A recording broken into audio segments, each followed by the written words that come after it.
Saudara, 40 nama telah diusulkan untuk mendapatkan gelar pahlawan. Lalu apa saja yang menjadi syarat utama penentuan tokoh kepahlawanan nasional di Indonesia? Untuk membahasnya saat ini sudah bersama kami di studio Dr. Makrun Sanjaya selaku pimpinan Majelis Pustaka dan Informasi PP Muhammadiyah, dan ada pula Kiai Haji Arif Fahrudin selaku Wakil Sekjen Majelis Ulama Indonesia.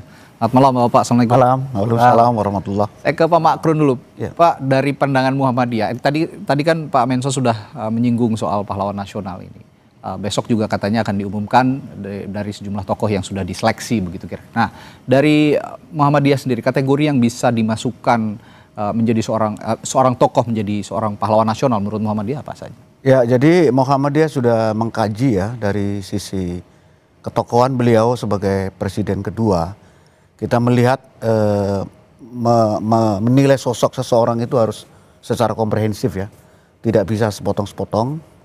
Dan setelah kita teliti juga, sejak zaman revolusi kemerdekaan, beliau ini sudah memberikan bagaimana kontribusinya terbesar bagi bangsa. Ya, jadi kalau kita menyinggung sosok misalnya Presiden kedua RI Pak Soeharto itu sejak tahun 1946 sudah melakukan berkontribusi kepada yang waktu itu sejarah mencatat ada semacam kudeta yang dilakukan oleh kelompok kiri ya. Dan Pak Harto sebagai militer bisa menanggulangi hal itu tersebut. Belum lagi ketika serangan umum 1 Maret di Yogyakarta yang kemudian menjadi salah satu episode sejarah bangsa yang gimana kita mempertahankan kemerdekaan. Sampai kemudian G30 SPKI, beliau sebagai tokoh utama yang bisa menyelesaikan persoalan itu. Dan ketika beliau menjabat itu, dunia mengakui salah satunya adalah ketika kita bisa mencapai sebuah pencapaian ya, di mana kita mencapai swasembada pangan, dan itu diakui di dunia sampai beliau pidato di forum FAO ya. Itu tadi Pak Harto, tapi kalau kita bicara tokoh nasional dan presiden, mantan presiden begitu, ada juga nama Abdurrahman Wahid atau Gus Dur. Nah, kalau bicara ketokohan dan juga kategori yang sudah diseleksi oleh Mensos, bagaimana sosok Gus Dur ini bisa menjadi pahlawan nasional? Saya kira sama, dan saya sependapat apabila kita dalam memperlakukan pimpinan itu ya, menilai pimpinan, ada filosofi Jawa yang menurut saya sangat elegan kita coba kaji, yaitu mikul dhuwur mendem jero. Ya. Tidak ada manusia yang sempurna. Tapi kalau kita sebagai bangsa hanya mencari-cari kesalahan, hanya mencari-cari kekurangan, mengudal-udal apa yang masa lalu, tentu kita tidak akan maju ke depan. Baik. Ya. Jadi kita mungkin kaca spion ibarat orang nyetir ya. Kaca spion itu perlu untuk sebagai pembelajaran, sebagai apa yang hikmah kita ambil. Tapi ke depan kita harus tatap. Dan saya terinspirasi juga misalnya ketokohannya Nelson Mandela ya, yang kemudian pejuang di Afrika Selatan. Dia bertahun-tahun dipenjara oleh rezim apartheid, begitu keluar dia melakukan rekonsiliasi, memaafkan tapi tidak melupakan. Nah, itu penting. Baik. Jadi sebagai pembelajaran buat juga generasi muda yang akan datang. Baik, saya ke Yai Arif. Yai, kalau bicara soal pahlawan, bisa ketokohan dan pahlawan, definisi pahlawan bagi negara Indonesia ini menurut Yai apa sih dari pandangan Yai? Ya, jadi pahlawan itu kan pada umumnya itu kan mereka yang banyak jasa ya. Berjasa satu kepada bangsa, negara. Yang kedua adalah mereka yang rela mengorbankan segala apa yang dia punya demi satu tujuan bersama, yaitu tujuan mendirikan negara bangsa ini. Nah, jadi kata kuncinya dua itu, satu dia berjasa, yang kedua rela berkorban. Ya, maka sesungguhnya pahlawan itu ya bisa kembali kepada masa prakemerdekaan yang berkontribusi pada negara, atau pada waktu modern ini juga bisa banyak pahlawan, gitu loh. Jadi kayak misalkan tenaga kerja kita itu kan juga pahlawan devisa. Jadinya dia yang dedikasinya, kemudian integritasnya itu diserahkan sepenuhnya untuk kemajuan bangsa dan negara ini. Indonesia ini sebenarnya kan negara dengan multireligi, multiras, multisuku, multibudaya begitu. Tapi kita sekarang kita tarik ke kacamata Islam misalnya. Dapatkah Anda berbagi contoh misalnya Yai dari sejarah Islam atau perjuangan kemerdekaan Indonesia di mana bangsa menunjukkan penghormatan terhadap jasa pemimpin dan para pahlawannya kira-kira?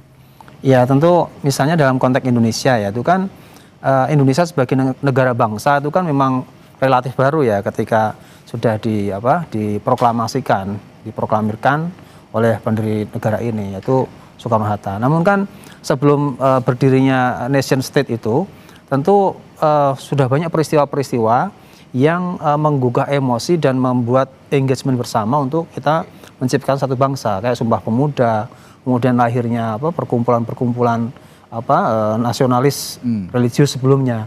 Jadi itu tentu bibit-bibit untuk menuju common sense bersama yang namanya Negara Kesatuan Republik Indonesia. Itu juga tentu menjadi hal yang tidak bisa kita lupakan. Gitu. Oke. Saya juga menanyakan hal yang sama. Ada dua nama mantan presiden kita, ada Presiden kedua Republik Indonesia Pak Harto dan Presiden keempat Abdurrahman Wahid. Ya. Nah, melihat dua sosok tokoh ini, mantan presiden ini yang akan kemungkinan besar akan menjadi pahlawan nasional, bagaimana? Ini menarik, ya, karena dua sosok ini, dua tokoh ini menggambarkan dua situasi yang cukup berbeda, tapi dalam satu frame yang sama. Perbedaannya misalnya begini, Mas, Pak Harto, itu kan tadi Pak Macron juga sudah menyebutkan kontribusi beliau itu sebelum bahkan dimulai di era revolusi kemerdekaan ini, merebut kemerdekaan.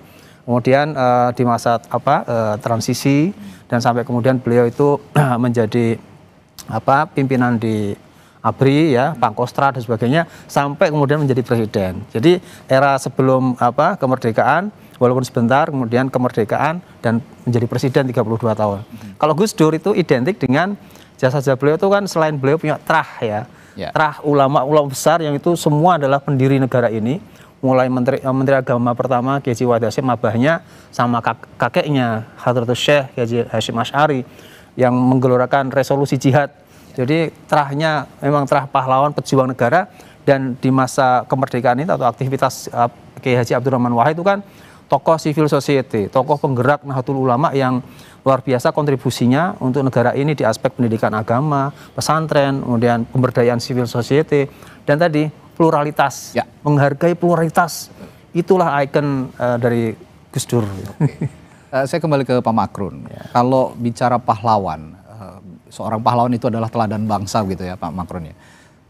Menurut Bapak seperti apa yang bisa dilanjutkan dalam pembangunan bangsa kita sampai ke depan, bahwa pahlawan ini bisa menjadi inspirasi bagi kita semua, terutama anak-anak muda yang sekarang sepertinya tidak seperti dulu ya. Kalau kita sangat-sangat menghargai pahlawan, sekarang agak pudar gitu. Bagaimana Anda juga menanamkan hal-hal ini kepada anak-anak muda, bahwa pahlawan ini sebenarnya bisa diteladani sampai masa yang tidak bisa ditentukan sebetulnya? Ya, kalau saya membaca kategorisasi ya pahlawan itu di dalam undang-undang yang kita gunakan itu adalah minimal ada dua bentuk yang bisa dilihat, bisa dibuktikan, bisa dirasakan, bisa dilanjutkan, yaitu kesediaan berkorban untuk bangsa, untuk negara, untuk masyarakat, untuk kehidupan, untuk kemanusiaan.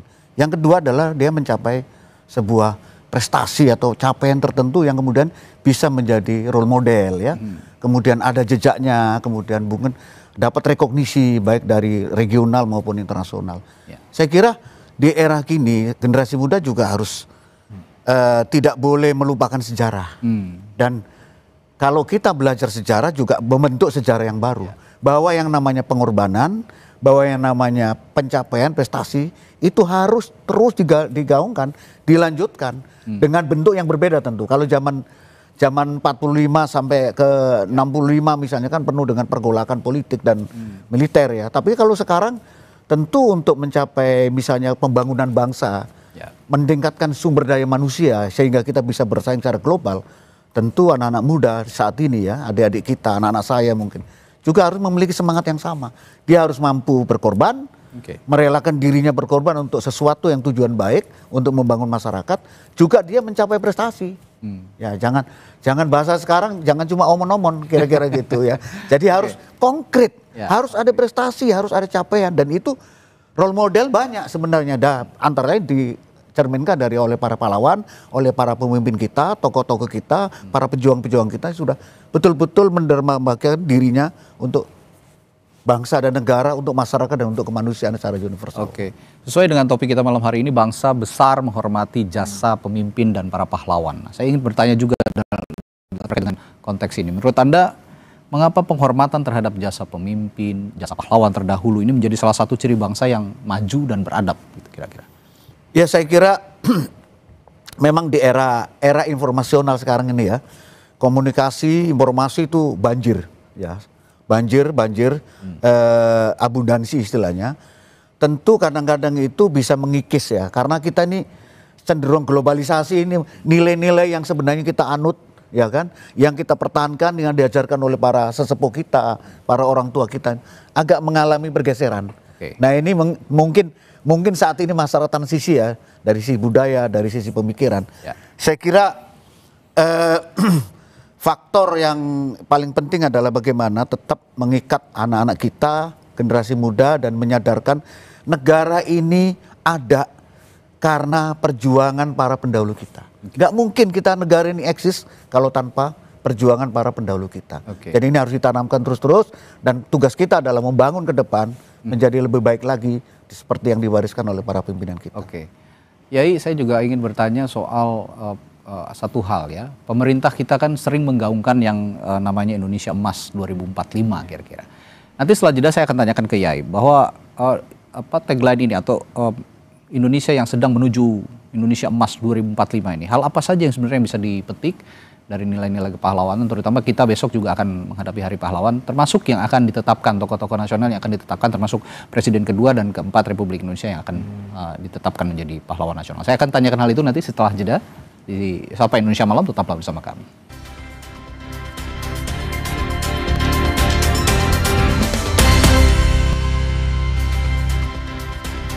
Kami lanjutkan tema malam hari ini menyambut Hari Pahlawan besok dengan memperbincangkan bangsa yang besar, bangsa yang bisa menghargai pemimpin dan pahlawannya.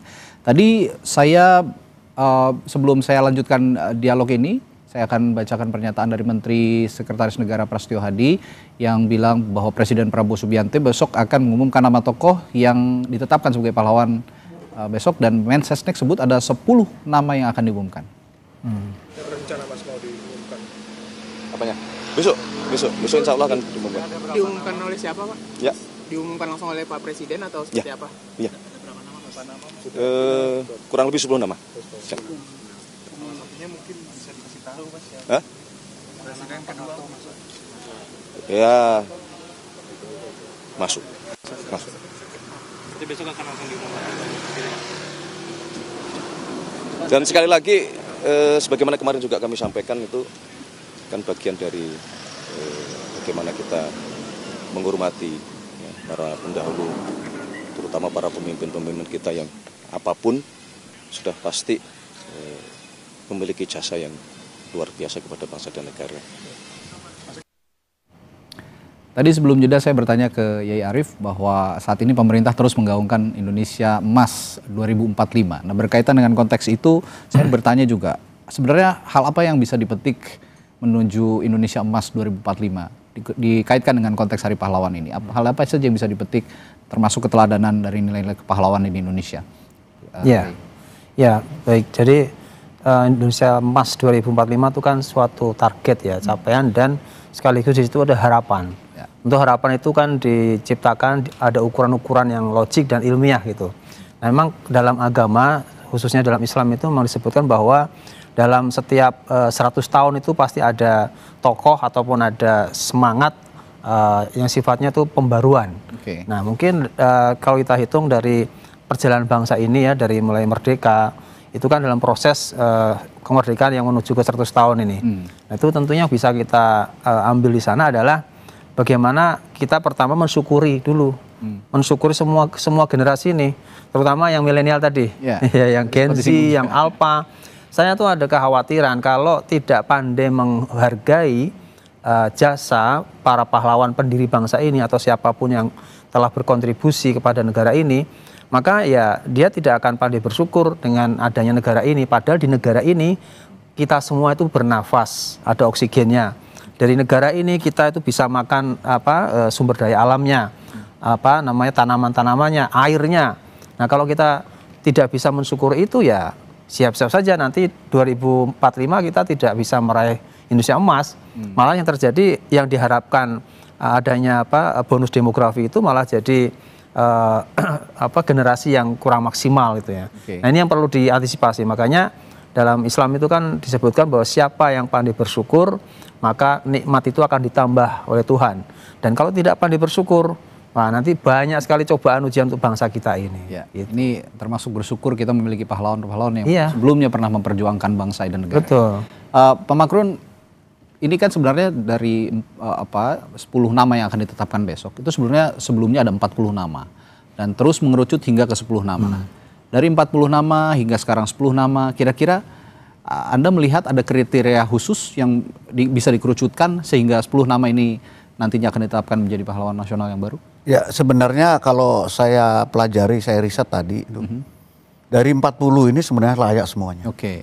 Cuma mungkin ya nggak mungkin ya seketika 40 jadi pahlawan seketika, mungkin nanti pada tahap-tahap berikutnya. Tetapi saya lihat kembali kepada kriteria kepahlawanan tadi dikaitkan dengan juga generasi muda saat ini, bahwa yang namanya kriteria berani, sedia, berkorban, mengorban apa saja yang dia punya untuk kepentingan masyarakat, kepentingan bangsa, negara kalau dia dalam tataran di struktur gitu ya.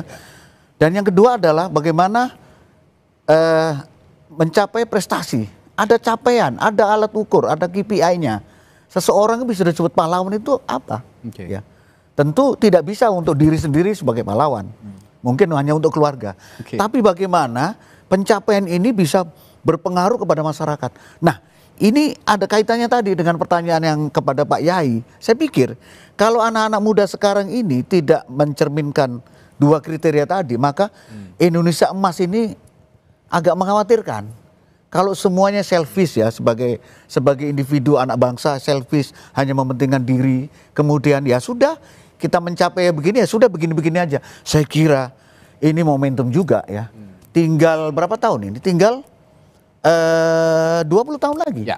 Jadi yang sekarang ini kira-kira umur 10 tahun, 15 tahun, mereka inilah yang akan memegang tampuk masyarakat bangsa kita di masa mendatang. Makanya tahun 2045 ya sebagai tahun Indonesia emas itu bisa digenjot dari sekarang, dan perlu kita gerakan penyadaran itu tadi. Kalau mau disebut pahlawan dan harus bersumbangsi kepada bangsa dan negara, itu tadi harus ada semangat berkorban dan harus ada mencapai prestasi tertentu. Nah, 10 orang yang akan ditetapkan menjadi pahlawan nasional ini kan akan menjadi memori nanti di kemudian hari, terutama bagi anak-anak muda, termasuk anak-anak sekolah. Saya bertanya ke Pak Makrun, seperti sebagai Muhammadiyah juga sebagai lembaga pendidik juga, kira-kira strategi pendidikan yang bisa diterapkan untuk menanamkan nilai penghormatan terhadap jasa pemimpin dan juga para mantan presiden, para pahlawan, apa yang kira-kira bisa diterapkan? Saya kira teladan yang terus-menerus diterapkan ya. Saya juga guru, saya juga dosen ya. Ketika saya mengajar, kalau hanya memberikan ilmu tanpa memberikan nilai-nilai ya, soft skillnya nggak kita bangun, tidak memberikan contoh. Contohnya dalam disiplin. Ini tantangan berat kita. Saya 5 tahun ini jadi dosen, merasakan betul bagaimana pada awal-awal itu sulit sekali. Tetapi dengan metode tertentu, saya itu punya target. Misalnya begini contohnya, untuk mendidik anak-anak supaya disiplin. Karena disiplin ini penting. Pekerjaan apapun kalau tidak memiliki disiplin yang baik, itu integritasnya akan tercoreng. Bagaimana saya harus mendahului mahasiswa sebelum mahasiswa datang, bila perlu. Jadi saya lomba-lomba itu. Nah jadi keteladanan ini penting, dan para tokoh-tokoh yang baik besok yang diumumkan 10 maupun yang 40, itu saya kira sudah memberikan sebuah keteladanan yang berbagai bidang kan. Ada buruh, ada guru, ada mungkin tentara, ada pemimpin bangsa.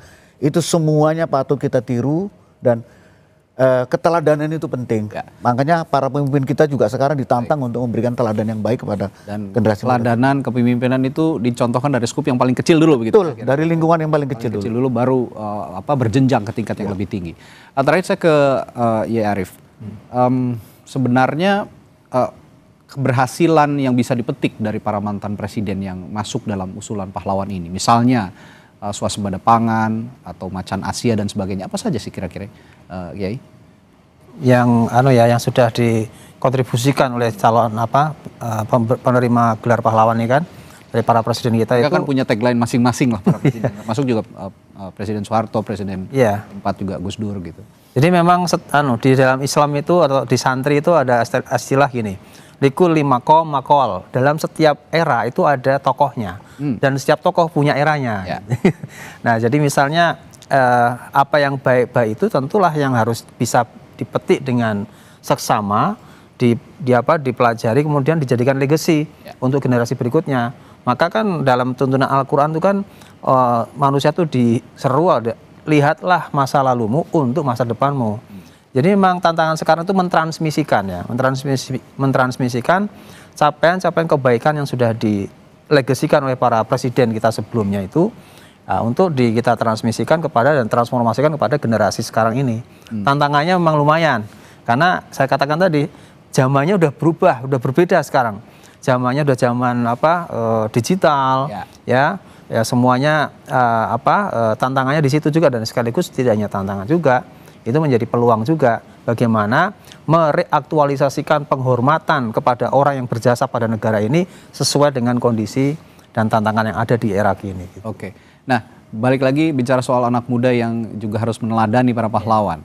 Anak muda sekarang ini kan perlu contoh begitu ya, perlu sikap yang harus bisa dilihat terlebih dahulu. Singkat saja, kira-kira dampak positif bagi bangsa jika kita secara konsisten menghormati jasa pemimpin dan juga para pahlawan apa saja?